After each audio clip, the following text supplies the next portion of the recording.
C'est bon? Frank Schwalbe-Haute, j'étais ici le premier député des écolos allemands au Parlement européen. Deux questions. Le premier, j'ai juste vu une statistique au Rwanda. On a besoin de 2 jours pour commencer un business. Le RDC, le Congo, 2 ans. Vous vous situez où dans cette liste? Ok, deuxième question concernant l'énergie.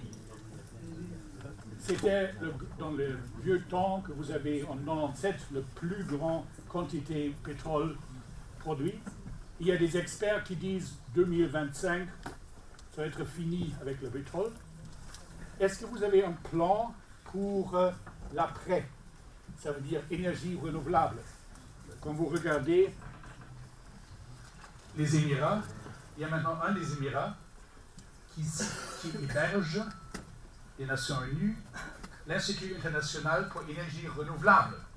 Ce n'est pas en Danemark ou en Allemagne, mais c'est là-bas. Est-ce que vous avez une politique? Quel pourcentage en ce moment énergie renouvelable? Ça veut dire surtout éolienne et solaire. Et quelle stratégie vous avez? Il y a une petite remarque pour ça. Moi, je suis allemand. Vous connaissez les voitures allemandes, Mercedes, Porsche, Volkswagen, BMW, Audi. Et dans le secteur, non, rigolez pas, dans le secteur énergie renouvelable en Allemagne, on a presque autant des employés, surtout les petites et moyennes entreprises, qui sont actifs dans le secteur énergie renouvelable. Et seulement l'année dernière, en Allemagne, 5000 mégawatts nouveaux éoliennes. Et quand on regarde votre pays, vous avez le soleil, vous avez du vent, vous avez la mer. Et quand vous regardez l'Allemagne, c'est la question de volonté politique que l'Allemagne est un des premiers pays en éolienne et en solaire. Et je crois que quand vous aurez une industrie forte en éolienne et surtout en solaire, vous aurez de la chance d'exporter ces connaissances envers les pays voisins et vous devenez une vraie Kuwait énergie renouvelable qui ne serait pas touchée par la fin du marché pétrolier. Merci.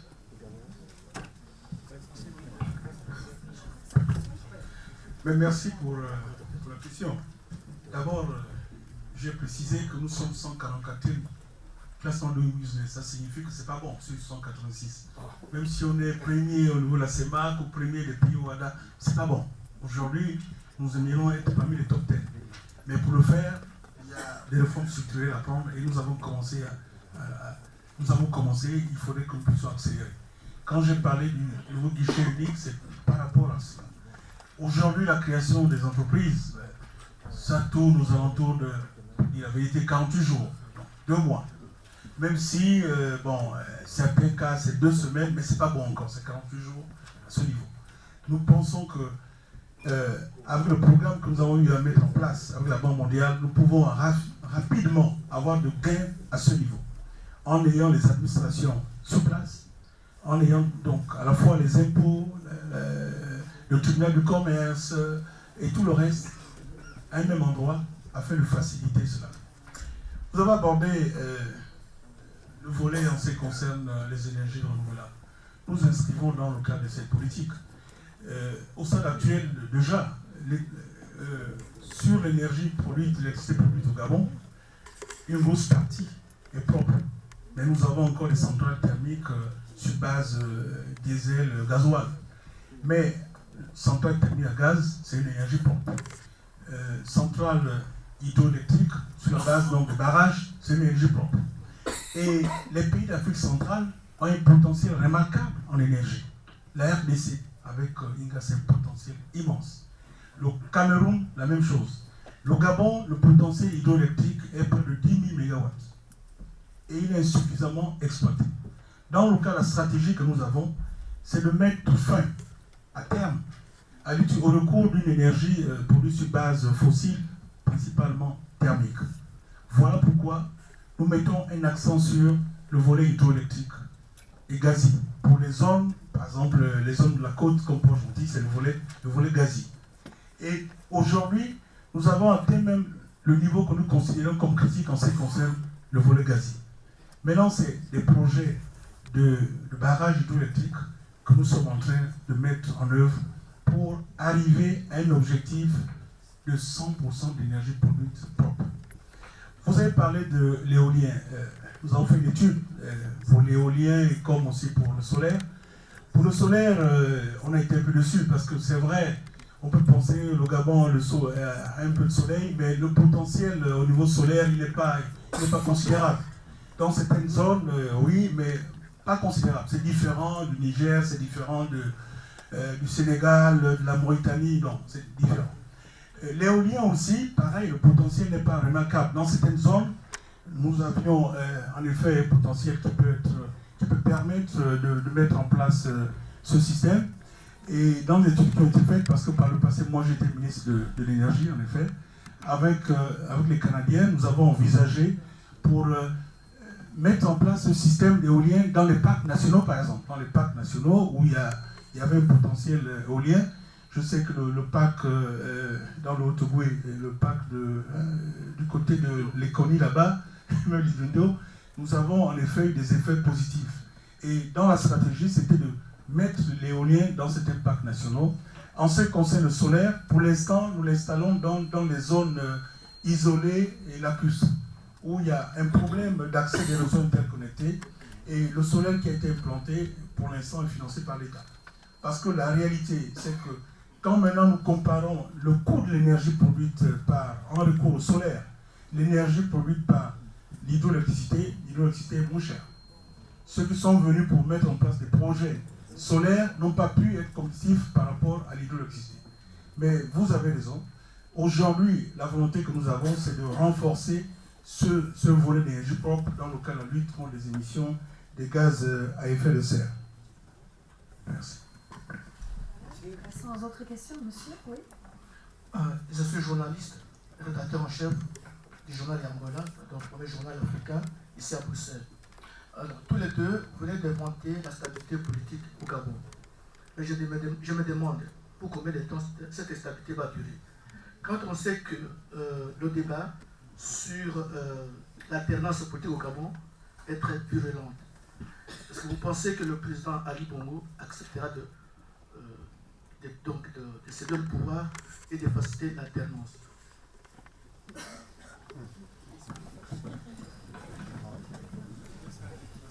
Écoutez, la stabilité politique, comme je l'ai souligné, est un élément à prendre en compte pour promouvoir l'attractivité d'un pays sur le plan économique. Comme je l'ai dit, vous ne pouvez pas attirer l'attention d'un opérateur économique si vous ne présentez pas préalablement un environnement politiquement stable. Aucun homme d'affaires ne peut venir chez vous investir des millions, des milliards d'euros ou de dollars s'il n'a pas la garantie que l'environnement dans lequel il va prospérer est stable. Donc, pour nous, au Gabon, la stabilité politique est un élément fondamental.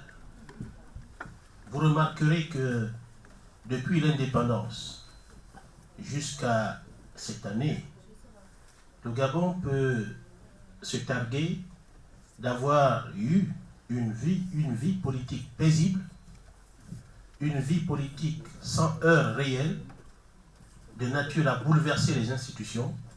Et c'est parce que les acteurs politiques se sont engagés fermement à développer, à renforcer cette stabilité politique.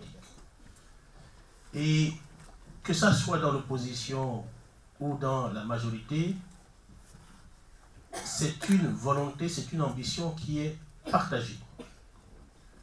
Maintenant, votre question, c'est de savoir, est-ce que cette stabilité politique va durer encore longtemps? Et si le président Ali Bongo Ondimba ne va pas céder le pouvoir, je reprends vos mots, vous parlez bien de céder le pouvoir, Parce qu'il doit céder. pour permettre au pays d'être stable. En démocratie, en Europe, comme en Afrique, il y a des règles. Les élections. Le calendrier politique est fixé par des règles. Il y a la Constitution qui fixe les termes des mandats présidentiels. Dans certains pays, on ne les fixe pas, y compris en Europe. Y compris en Europe, on ne fixe pas les termes des mandats, que ça soit dans un régime parlementaire. La plupart des pays européens, ce sont des régimes parlementaires, à l'exception de celui que vous connaissez. Et donc, il y a la Constitution qui fixe le calendrier électoral. Il y a des lois qui encadrent le processus électoral. Ce sont ces éléments qui fixent la durée des mandats pour le président, pour le député, pour le Sénat, et ainsi de suite. Le président Ali Bongo Ondimba est en train de boucler son mandat, son premier mandat. Aucune loi, aucune valeur démocratique, aucun élément sociologique, aucune contrainte ne peut l'amener à céder le pouvoir en dehors du cadre constitutionnel législatif qui fixe l'encadrement du processus électoral et la gestion du pouvoir dans le pays. Donc, cette éventualité de le voir céder le pouvoir dans le but, dites-vous, de maintenir la stabilité du pays peut faire l'objet d'un roman, mais au niveau de la réalité politique, ça me paraît dépasser les perspectives, sinon la vision des Gabonais. Mais en revanche,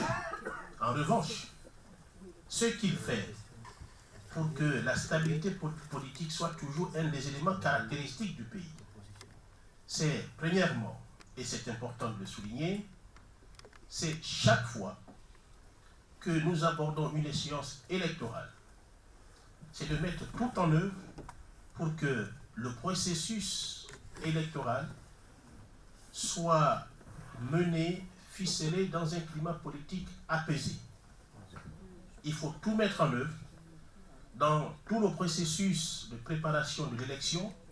Ça part du fichier électoral, de la liste électorale, des structures qui sont appelées à gérer. Donc, dans certains pays, vous avez la Commission nationale électorale, indépendante, et ainsi de suite. La composition de toutes ces structures doit être faite en concertation avec tous les acteurs politiques. Et c'est ce qui se fait au Gabon. Le processus de préparation des élections implique la participation de tous les acteurs politiques.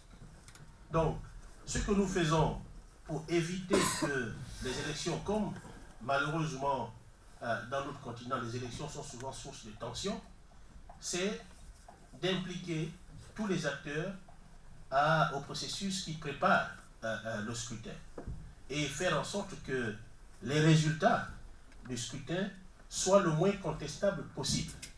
Nous avons, pour y parvenir, le culte du dialogue politique inclusif. Ce n'est pas d'aujourd'hui.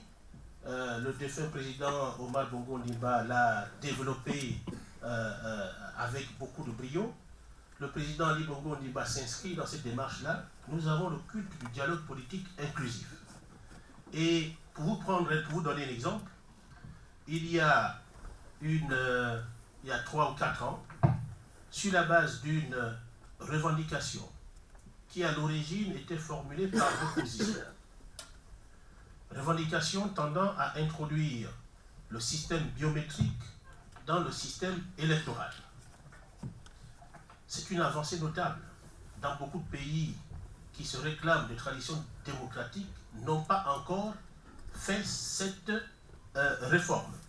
Donc sur la base de cette revendication de l'opposition, le parti au pouvoir et les partis de la majorité en ont pris acte et le gouvernement a organisé des consultations très larges pour que la réforme soit discutée par tous les partis. Et cette concertation a abouti à la réforme de la loi électorale. L'amendement a consacré l'introduction de la biométrie dans le système électoral. L'avantage du système biométrique, c'est quoi? C'est d'éviter les contestations sur l'élaboration du fichier électoral, parce que l'une des accusations, sinon l'accusation fondamentale qui est faite au pouvoir, c'est de tripatouiller en faisant élire les gens 2 ou 3 fois ou 5 fois. Or, avec la biométrie, il est impossible qu'une personne qui s'inscrit dans un quartier donné de la ville ou dans une région donnée puisse aller dans une autre zone pour s'inscrire. C'est impossible. Donc, il y a autant d'éléments qui concourent à maintenir le Gabon, à maintenir la stabilité politique qui a toujours caractérisé le Gabon. Le président Ali Bongo Ondimba s'est inscrit dans cette logique en développant le culte du dialogue inclusif qui a toujours été mis en œuvre, qui a toujours été l'un des atouts essentiels du pays. Et nous nous efforçons, pour nous c'est une ambition, nous nous efforçons à tout mettre en œuvre pour que la classe politique partage ces ambitions-là. La préoccupation du Gabon aujourd'hui, dans la perspective du calendrier électoral de 2016, c'est d'apaiser le climat, premièrement. Deuxièmement, de préparer le processus électoral avec la participation de tout le monde. Et troisièmement, de tout mettre en œuvre avec les acteurs politiques nationaux, la communauté internationale, pour que les résultats qui sont tirés de ces élections soient le moins contestables possible. S'il vous plaît, autre question, oui, monsieur?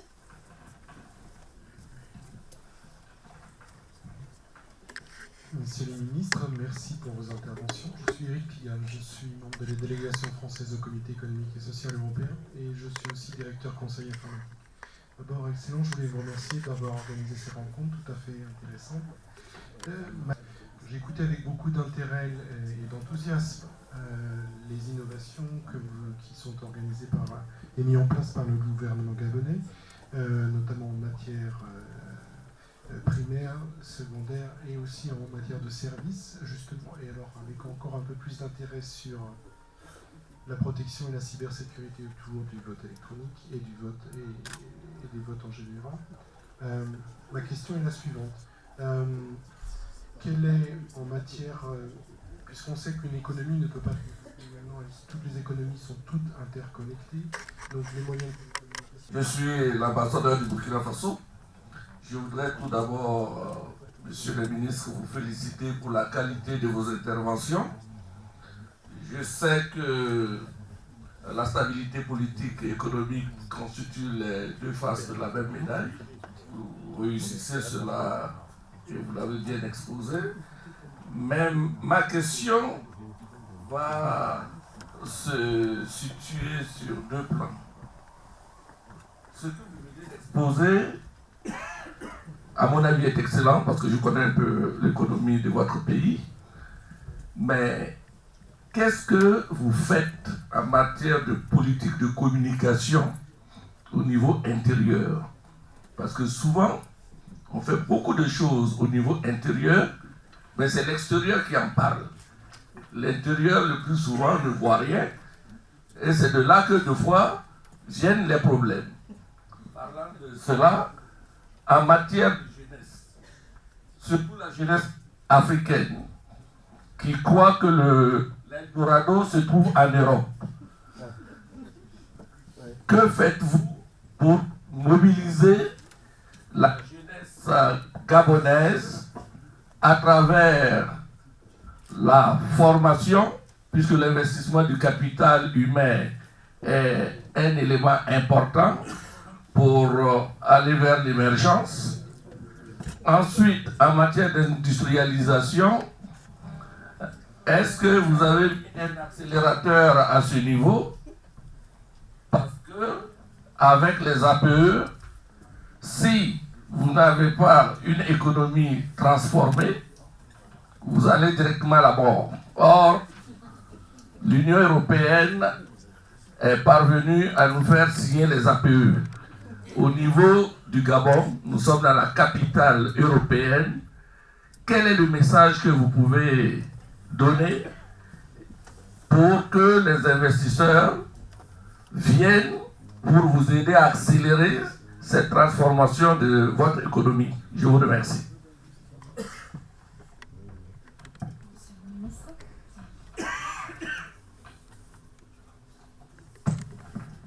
Monsieur l'ambassadeur, vos questions sont pertinentes et mettent l'accent sur un pan essentiel de notre politique. D'abord, comme vous-même vous l'avez dit, vulgariser, la nécessité de vulgariser à l'intérieur du pays toutes les réalisations qui sont faites. votre question est de savoir est-ce qu'il y a une stratégie qui est développée par le gouvernement dans ce sens. Et deuxièmement, quelles sont les initiatives, quelles sont les actions qui sont menées à l'endroit de la jeunesse pour les inscrire dans le développement en cours. Et pour ce qui est de l'industrie, vous demandez s'il y a un accélérateur. Qu'est-ce que nous avons fait au niveau des négociations avec l'Union européenne, plus connue sous l'acronyme APE, et quel est le message que nous pouvons formuler aujourd'hui à l'endroit de l'Union européenne. Sur le premier point, naturellement, pour ce qui est du Gabon, c'est la situation que je connais le moins mal. Donc, pour ce qui est du Gabon, il est évident que nous avons une stratégie de communication balancée. Autant nous nous intéressons à l'opinion publique internationale, parce que le monde aujourd'hui est globalisé, vous êtes très bien placé, mieux placé que moi pour le savoir, vous vivez à Bruxelles, autant nous nous intéressons à la communauté internationale, à l'opinion publique internationale, autant nous nous adressons à l'opinion publique nationale. Concernant ce qui est fait, parce que c'est le plus important, c'est ce sur quoi porte votre question, ce qui est fait au niveau national. Il y a d'abord nécessairement la communication politique. Les hommes politiques aujourd'hui, au Gabon, surtout les élus, mais aussi les membres du gouvernement, s'emploient, s'attellent dans leurs différents domaines à expliquer aux populations, à l'opinion publique, ce qui est réalisé par l'État à titre individuel, ce qui est réalisé par l'État avec le concours de la coopération, et ainsi de suite. Il y a la communication pure à travers les médias, les différents médias, les médias audiovisuels, la presse écrite, ainsi de suite. Il y a, sur ce plan-là, évidemment, des émissions qui sont multipliées pour mettre en relief les évolutions significatives enregistrées par le pays à l'initiative du gouvernement. Et ça s'adresse aussi bien aux populations qui sont établies dans les grandes capitales qu'à celles qui sont dans le monde rural. Donc, il y a toute cette stratégie de communication qui est faite et bien sûr, l'accueil n'est pas le même parce que il est évident que l'amplification est beaucoup plus... l'amplification de ces informations, de ces éléments est beaucoup plus effective à l'extérieur qu'au niveau national. À l'extérieur, peut-être parce qu'il y a une attention particulière qui est portée par l'opinion publique extérieure sur ce qui se fait au Gabon.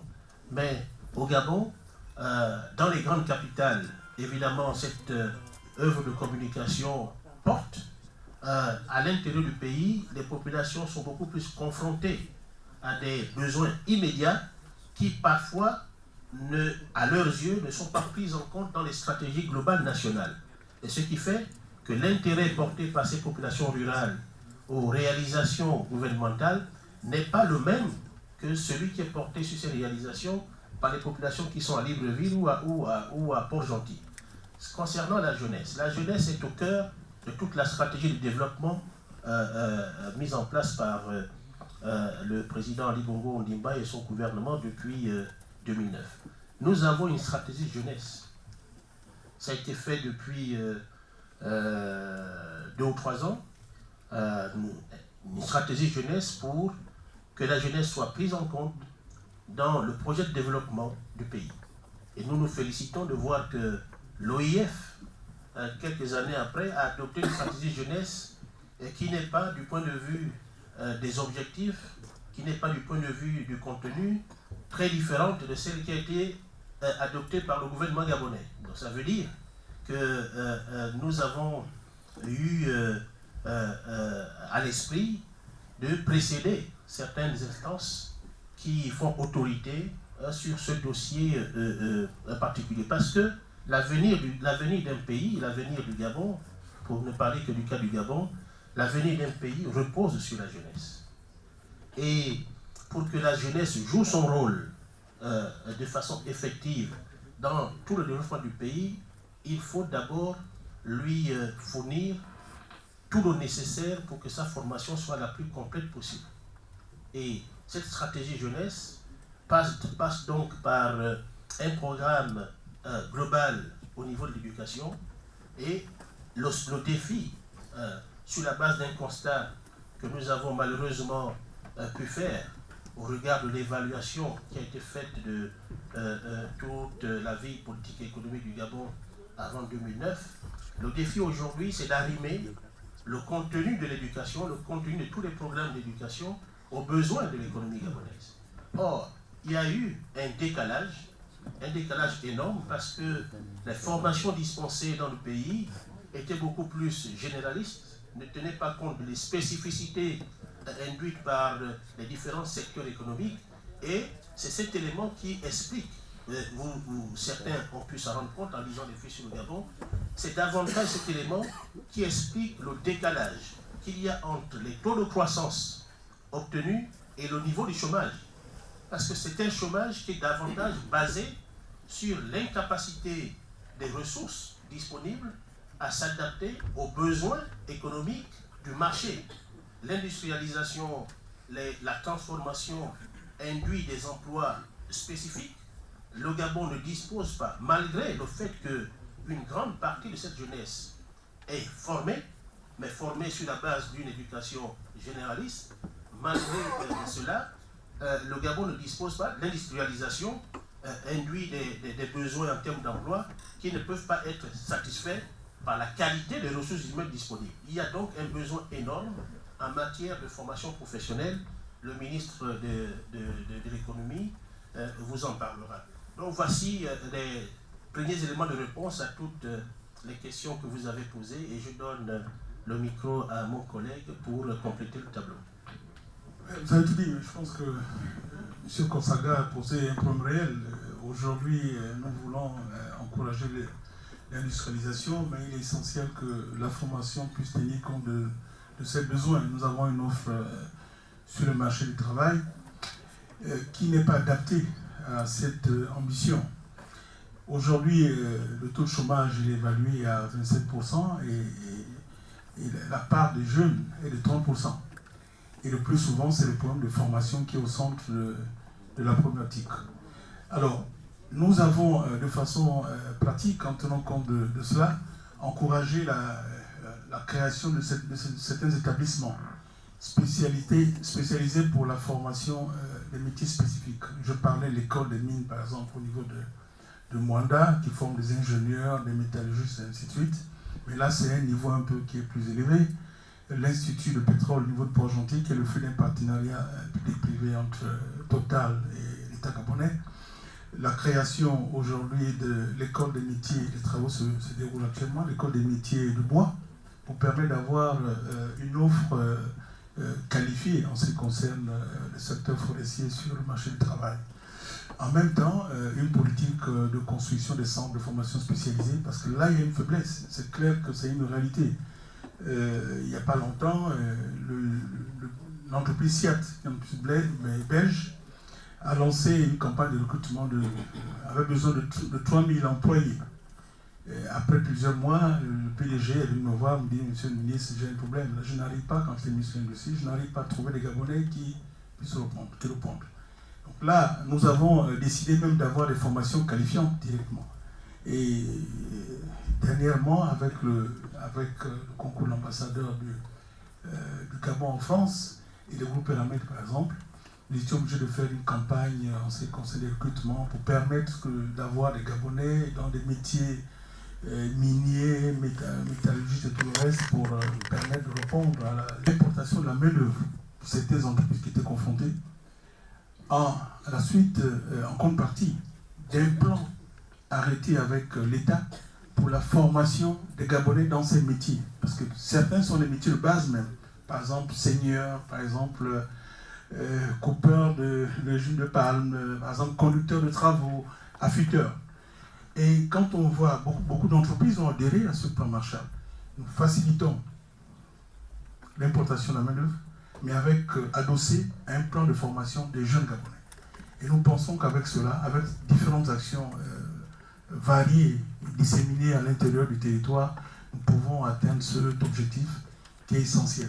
Il faudrait donner à la jeunesse africaine des perspectives. Vous avez raison, c'est l'enjeu majeur, parce que quand il n'y a pas cette perspective, en effet, nous assistons à ce que nous voyons actuellement au niveau du continent européen, avec une recherche d'immigration, voilà, alors que il est clair que l'Afrique offre encore des opportunités, je peux dire, considérables à cette jeunesse. Voilà, donc je dois vous annoncer malheureusement qu'on a le temps juste pour une dernière question. C'est ce qu'on me signale, je voudrais vous le donner à tous. Deux, d'accord. Les APE, vous avez raison, les APE, quel message? Les APE, vous connaissez bien sûr le problème des APE. Le Gabon, c'est vrai, en tenant compte de la configuration de son économie, on peut dire, de prime abord, c'est un pays qui serait totalement atteint par le désarmement tarifaire, puisque nous n'avons pas une économie encore fortement industrialisée et fortement diversifiée. Bon, l'approche que nous avons eue, parce que nous avons cette ambition, d'abord c'est d'avoir une réponse sous-régionale en ce qui concerne le problème des APE. C'est vrai que le Cameroun a signé l'accord intérimaire en ce qui concerne les APE, mais le Cameroun... Concernant ma joie de vous accueillir, je voudrais vous féliciter les autorités du Gabon pour les efforts qu'ils entreprennent et qu'ils poursuivent chaque jour pour maintenir un Gabon stable, pacifique et démocratique, et un Gabon prospère. Le prix à payer pour le maintenir n'est pas facile. Ce n'est pas peu de choses. Et de cette partie du monde où nous sommes, on n'apprécie pas toujours à sa juste valeur les efforts qui sont déployés de l'autre côté pour rester stable, en sécurité, pacifique et rester dans le train du progrès. Et je voudrais que votre communication, ici et ailleurs, puisse souvent embrasser ce sujet-là. Il faut voir l'Afrique il y a 50 ans, il y a 30 ans, il y a 20 ans, où nous en sommes aujourd'hui et quelles sont les perspectives pour l'avenir et faire le chemin avec nous. Deuxième chose, ma préoccupation concerne la région dans laquelle se situe ce pays qui m'est cher, parce que c'est un pays qui pour moi est un pays frère. La délégation gabonaise le sait très bien, je suis un Béninois, je suis l'ambassadeur du Bénin. Et je vous apporte les salutations de tous vos frères d'ici et d'ailleurs. C'est dire que le Gabon est entouré d'autres pays frères et amis. Mais pour que l'intégration régionale connaisse le succès que nous attendons, parce que pour nous, pour l'Afrique en général, c'est l'avenir. Il n'y aura pas d'avenir sans l'intégration de nos économies, sans l'intégration, je vais même dire, de nos institutions.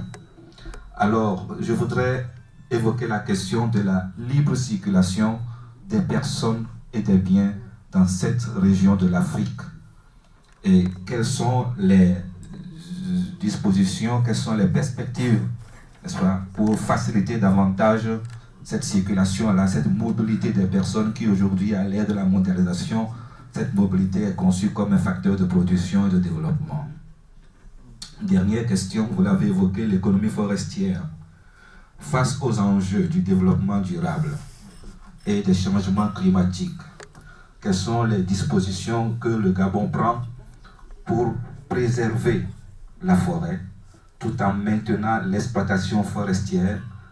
Qu'est-ce qui est fait pour remplacer arbre pour arbre? Les Français parviennent à avoir des contrats, même en priorité. Alors ma question très précise, est-ce que le secteur de la santé, les hôpitaux, si demain il y a un appel d'offres, une société belge a la chance, si c'est un financement belge, aucune chance, financement français, aucune chance, je suis direct, impertinent.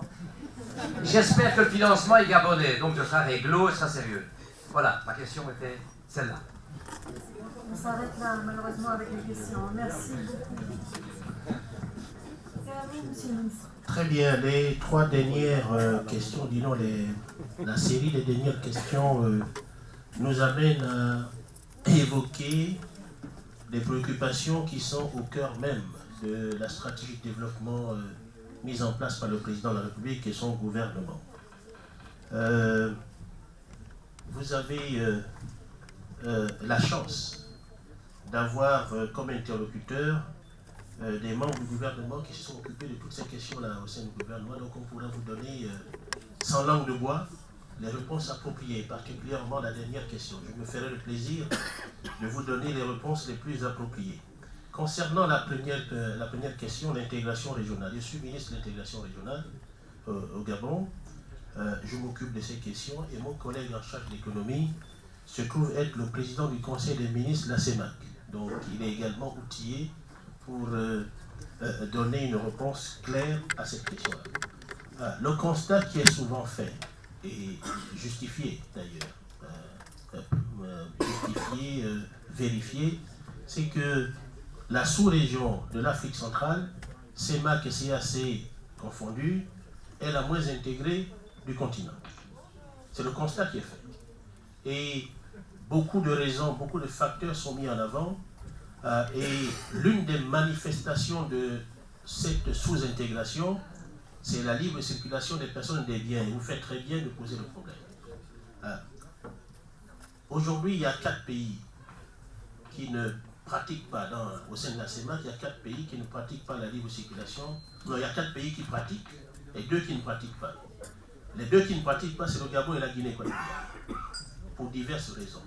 Et je vais vous donner les raisons pour lesquelles nous ne pratiquons pas aujourd'hui la libre circulation des personnes et des biens.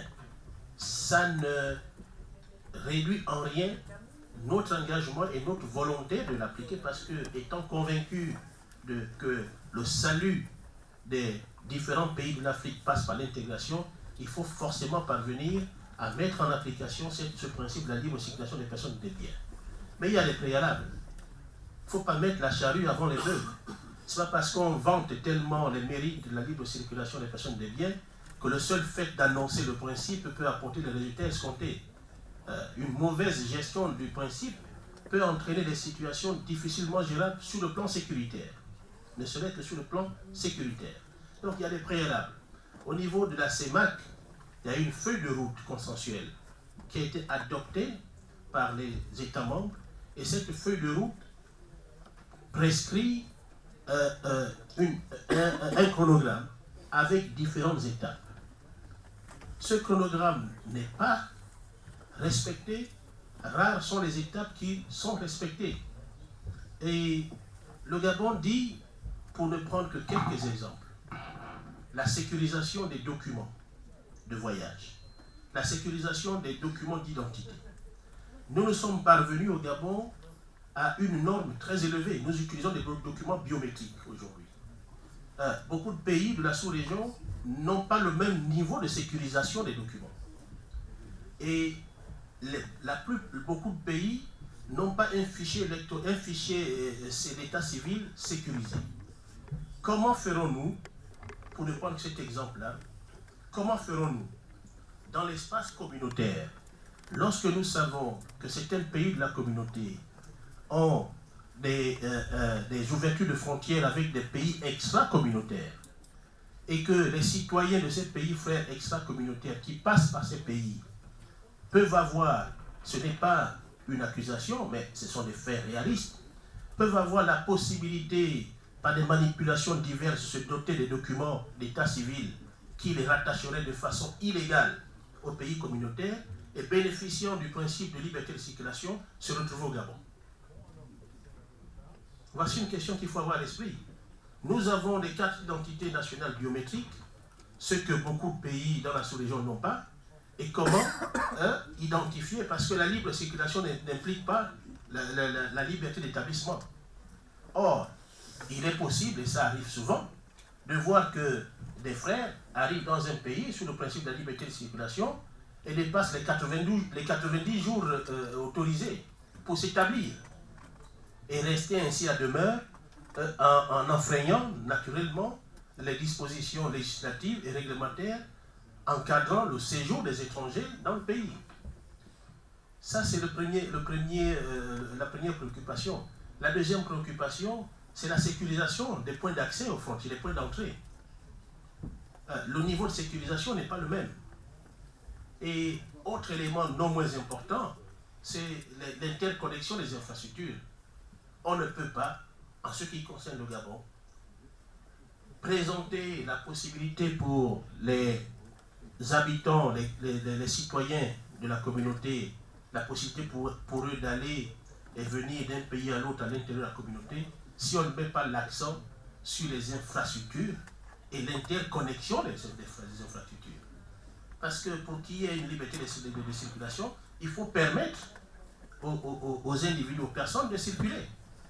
Il faudrait que je puisse être en mesure, en me levant le bon matin, un matin à Libreville, que je puisse me retrouver sans moindre difficulté en parcourant des chemins bien construits et développés, que je puisse me retrouver à Brazzaville ou à Douala ou à N'Djamena, ainsi de suite. Mais ce n'est pas le cas. Malheureusement, contrairement à ce qui se passe en Afrique de l'Ouest, ce n'est pas le cas. Donc il y a tous ces préalables. Ça, c'est le premier point. Le deuxième point sur lequel je pourrais répondre, c'est la troisième question. Je laisserai les deux autres questions, la question sur les forêts, à mon collègue de l'économie. La troisième question, c'est pour vous dire clairement, sans langue de bois, que le Gabon est la propriété de personne. Le Gabon est ouvert aux autres partenaires et les exemples sont clairs, le confirment. Dans le secteur pétrolier, par exemple, le pays qui a le plus grand nombre d'entreprises pétrolières établies au Gabon, ce sont les États-Unis. Contrairement à ce que l'on croit. C'est vrai que les entreprises les plus importantes, c'est Total, mais il n'y a pas que Total, il y a Shell. À ma connaissance, Shell, ce n'est pas français. Donc, dans le secteur des infrastructures routières, les Chinois sont là. Les entreprises chinoises se sont montrées compétitives et ont pu arracher des marchés. Dans le secteur forestier, il y a les Malaisiens qui sont là, il y a les Chinois, il y a d'autres pays. Dans le secteur de la santé, puisque vous évoquez le secteur de la santé, le principal partenaire aujourd'hui n'est pas celui que vous avez à l'esprit. Le développement des infrastructures en matière de santé publique se fait aujourd'hui avec la participation des Autrichiens et des financements belges.